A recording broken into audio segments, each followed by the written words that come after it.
जय श्री कृष्ण, जय श्री कृष्ण, जय श्री कृष्ण। जय राधा रानी की जय, जय सिया रामचंद्र की जय, जय वैष्णो माता की जय, जय श्री कृष्ण।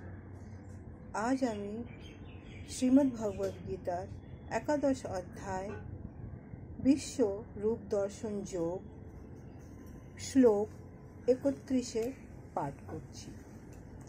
अख्याहि मे कां भवां उग्ररूपः नमः अस्ते ते देववर प्रसिद्धः विज्ञातुम् इच्छामि भवन्तुम् अद्यां न हि प्रजनामि तव प्रवृत्तिम्।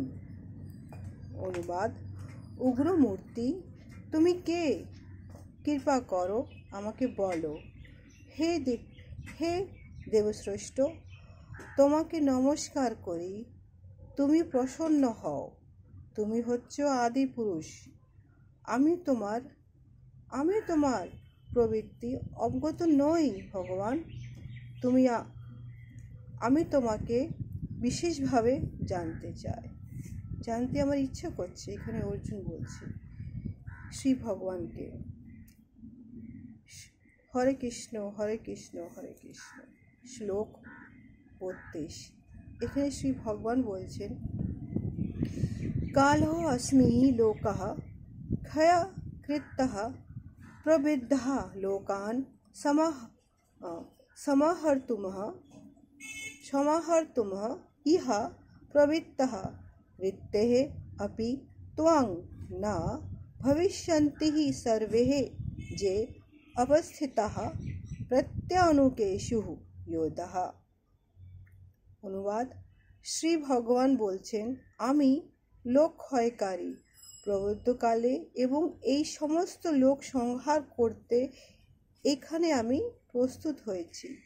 তোমরা অর্থাৎ পাণ্ডবরা ছাড়া উভয় পক্ষেই সমস্ত যোদ্ধারা এখানে নিহত হবেন।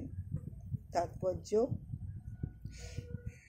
এখানে অর্জুন শ্রীকৃষ্ণের সেই উগ্র রূপ দেখে, সেই সমস্ত ব্রহ্মাণ্ডের ময় রূপ দেখে সে নিজেকে খুবই পুণ্যবান, খুবই মনে করছিল আমি যে খুবই ভাগ্যবান। তাছাড়াও সে এটা অনুভব করতে পারছিল কি সেই যুদ্ধে সেই মাটিতে শ্রীকৃষ্ণের এই যে রূপটা সে দেখার পরে সে বলছে কি, ভগবান তুমি ক্ষান্ত হয়ে যাও, তুমি শান্ত হও ভগবান। এই যে তোমার এই রূপটা, এটা খুবই উগ্র। তোমার সেই ওই যে কৃষ্ণের সেই রূপটা, সেটাই যে মনোহারী। তারপরে শ্রী ভগবান শান্ত হয়ে বললেন কি, হে অর্জুন, এই যে মাটিতে, এই যে কুরুক্ষেত্রে এই যে মাটিতে সবাই চলে যাবে, একমাত্র তোমরা 5 জনই থেকে যাবে। সবার মৃত্যু আছে, কেননা একমাত্র তোমাদের নেই। কেননা তোমরা যে সত্যের দিকে রয়েছো, সত্য নিয়ে তোমরা লড়াই করছো, তোমরা তো অন্যায়ের বিরুদ্ধে লড়াই করছো, যার জন্য তোমরা থেকে যাবে। এখানে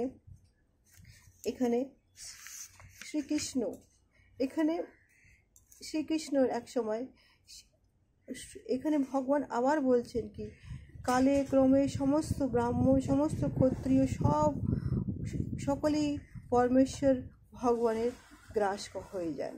পরমেশ্বর ভগবান হচ্ছে সব রূপ সর্বগ্রাসী